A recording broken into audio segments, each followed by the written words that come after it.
Hi friends, welcome to புகுந்த வீடு channel. நான் உங்கள் நிவேதா. இன்னைக்கு ஒரு சூப்பரான டாபிக் பற்றி தான் பார்க்க போகிறோம். என்னன்னு பார்த்தீங்கன்னா ஜென்ரலாக என்னென்ன ரீசன்லாம் இருக்கலாம் கர்ப்பம் தள்ளி போகிறதுக்கான காரணங்கள் அப்படின்றத பற்றி தான் வீடியோ போட போகிறேன். அதுக்கு முன்னாடி நம்ம சேனலை சப்ஸ்கிரைப் பண்ணாங்க சப்ஸ்கிரைப் பண்ணிக்கோங்க. என் ஃபோன் நம்பர் வேணும்னு கேட்குறீங்க. என் ஃபோன் நம்பர் வேணும்னா நான் ஸ்க்ரீனில் ஒரு நம்பர் தரேன். அந்த நம்பருக்கு வாட்ஸ்அப் பண்ணுங்கள். அஸ் பர் யூடியூப் ரூல்ஸ் என்னன்னு சொல்லிட்டு ஷேர் பண்ணுவாங்க. உங்களுக்கு விருப்பம் இருந்தால் ஜாயின் பண்ணிக்கோங்க, இல்லைன்னா இக்னோர் பண்ணிக்கோங்க.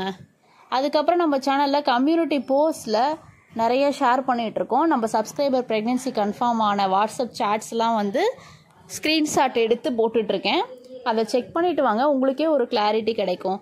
வாங்க வீடியோக்குள்ளே போகலாம். ஸோ ஃபஸ்ட்டு காரணம் பார்த்தீங்கன்னா ஓவுலேஷன் நடக்காமல் இருக்குதான்றதை செக் பண்ணுங்கள். ஸோ ஓவுலேஷன் உங்களுக்கு பர்ஃபெக்டாக நடக்குதா இல்லையா அப்படின்றத நீங்கள் எப்படி செக் பண்ணணுன்னு பார்த்தீங்கன்னா, உங்களுக்கு மிடில் ஆஃப் மந்தில் உங்கள் ப்ரெக்னென்சி பீரியட்லேருந்து ஒரு 10 நாளைக்கு அப்புறமேலு லைட்டாக ஸ்டொமக் பெயின் மாதிரி இருக்கும். அந்த ஸ்டொமக் பெயின் இருந்தாலே ஓவுலேஷன் நடக்குது. எனக்கு எந்த நேரமும் வலிச்சிட்டு தான் இருக்குது சிஸ்டர், எனக்கு எப்படி நான் கால்குலேட் பண்ணுறது எனக்கு தெரியவே இல்லை அப்படின்னா ஒயிட் டிஸ்சார்ஜ் வரும். ஸோ ஒரு 15 நாள் 16வது நாள் அந்த மாதிரி ஒயிட் டிஸ்சார்ஜ் வந்தாலே உங்களுக்கு ஓவுலேஷன் நடக்குதுன்னு அர்த்தம். அந்த ஒயிட் டிஸ்சார்ஜ் வச்சு நீங்கள் ஓவுலேஷன் கால்குலேட் பண்ணிக்கலாம்.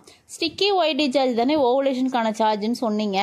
ஆனால் எனக்கு மில்கி ஒயிட்டாக வருது, ஒரு மாதிரி கொலன்னு வருது, எனக்கு எப்படி அதை கண்டுபிடிக்கிறதுனே தெரியல அப்படின்னு கேட்குறீங்க. ஸோ உங்களுக்கு அந்த ஒயிட் பார்த்த உடனே நம்ம ஸ்டிக்கியாக தொட்டு பார்த்தா தான் தெரியும். ஒரு கொஞ்சம் ஃபியூ மினிட்ஸ் ஆயிடுச்சுனால அது அப்படியே லிக்விடாக ஆகிடும்.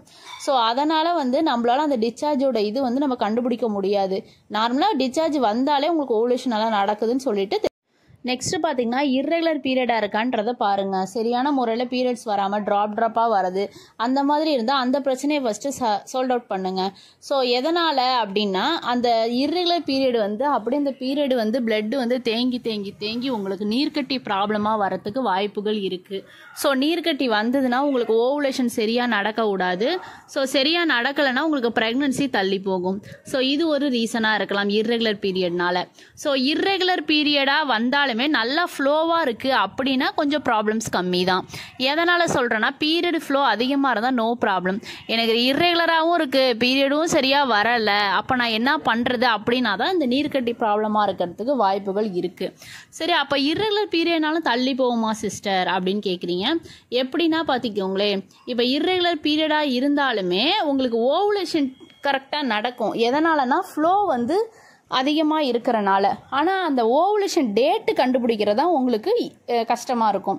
ஸோ அந்த ஓவுலேஷன் டேட் எப்படி நீங்கள் கண்டுபிடிக்கணுன்றதை ஃபாலிகுலர் ஸ்டடி மூலியமாக டாக்டரை கன்சல்ட் பண்ணி நீங்கள் எடுத்துக்கலாம். ஸோ இல்லை எனக்கு அதுலேயே தெரியல அப்படின்னா இதே சேம் மெத்தட் தான் ஓவுலேஷன் சிம்டம்ஸை வச்சு நீங்கள் கண்டுபிடிச்சிக்கலாம். இல்லைனா உங்களோட பீரியட் வந்த டேட்லேருந்து -12 டேஸ் 12 to 15 டேஸ் போட்டிங்கன்னா அந்த நாட்கள் தான் உங்களுக்கு ஓவுலேஷன் நடக்குது இர்ரெகுலர் பீரியட்ஸ்க்கு. ஃபார் எக்ஸாம்பிள் ஒரு 2 மாதம் கழிச்சு பீரியட் ஆகுதுன்னா 2வது மாதம் பீரியட் டேட்லேருந்து -15 நாள்.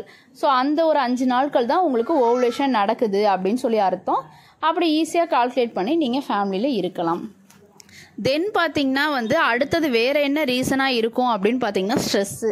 ஸோ ஸ்ட்ரெஸ்ஸு ரொம்ப ரொம்ப மெயின் ரீசன். ஸ்ட்ரெஸ்ஸு தான் உங்களுக்கு வெயிட் போடுறதுக்கு காரணம், நீர்க்கட்டி வரதுக்கு காரணம், தைராய்டு ப்ராப்ளத்துக்கு காரணம். ஸோ அந்த ஸ்ட்ரெஸ்ஸு இருந்ததுனாலே உங்களுக்கு சரியான முறையில் நெக்ஸ்ட் ஸ்டெப்பு மூவ் ஆகாது. ஸோ ஸ்ட்ரெஸ்ஸை தூக்கி எறியணும். உங்களுக்கு பேபி இல்லை அப்படின்னு சொல்லிட்டு மற்றவங்க உங்களை டம்ப் பண்ணாலுமே அதுலேருந்து மீண்டு வரதை ஃபஸ்ட்டு பாருங்கள். பார்த்துக்கலாம், ஃப்ரீயாக விடுங்க. நம்மளால் முடியாது எதுவுமே கிடையாது. நம்மளுக்குன்னு கடவுள் ஒரு பேபி கொடுக்காம போக மாட்டாங்க. கண்டிப்பாக நம்மளுக்குன்னு ஒரு பேபி இருக்குது, அவ்வளோதான். அதோட ஸ்டாப் பண்ணிக்கோங்க. நீங்கள் அதை பற்றி நினச்சி ஃபீல் பண்ணிகிட்டே ஸ்ட்ரெஸ் ஆகிட்டே இருந்தீங்கன்னா உங்களுக்கு பேபி தங்குறதுல மீண்டும் மீண்டும் மீண்டும் நீங்களே ஒரு ரீசன் ஆகிடுவீங்க. அந்த பேபி தங்காமல் இருக்கிறதுக்கான காரணத்தில் நீங்களும் ஒரு காரணமாக இருப்பீங்க. ஸோ நல்லா உங்களுக்கு தூக்கம் 8 ஹவர் ரொம்ப இம்பார்ட்டன்ட், அதை பார்த்துக்கோங்க. தென் பார்த்திங்கன்னா எனக்கு ஹார்மோனோட லெவல் இன்க்ரீஸாக இருக்குது, ப்ரொலாக்டின் லெவல் அதிகமாக இருக்குது, LH லெவல் அதிகமாக இருக்குது, எக்கு க்ரௌத் இல்லை சரியான முறையில், அந்த மாதிரிலாம் இருந்தால் அதுக்கான ஸ்டெப்ஸை எடுங்க. ஸோ ஹார்மோன் இம்பேலன்ஸ்க்கு ரெகுலர் பீரியடாக ஆனாலே ஃப்ளோ கரெக்டாக இருந்தாலே ஹார்மோன் இம்பேலன்ஸ் வராது. ஸோ ஹார்மோன் இம்பேலன்ஸ்னாலே ஃபஸ்ட்டு சிம்டம்ஸ் இர்ரெகுலர் பீரியட் தான். ஸோ இர்ரெகுலர் பீரியடாக இருந்தால் ஹார்மோன் இம்பேலன்ஸாக இருக்கனால தான் உங்களுக்கு சரியான முறையில் பீரியட்ஸ் வரலன்னு அர்த்தம். அதனால் இர்ரெகுலர் பீரியட் நீங்கள் சரி பண்ணிட்டீங்கனாலே ஹார்மோனை வந்து நம்ம பேலன்ஸ் பண்ணிடலாம். அது இல்லாமல் அவங்களே வந்து சரியான முறையில் டேப்லெட்ஸு உங்களுக்கு இன்ஜெக்ஷன் எல்லாமே ஹார்மோன் இம்பேலன்ஸ்க்கு கொடுப்பாங்க. அதையும் நீங்கள் எடுத்துக்கோங்க.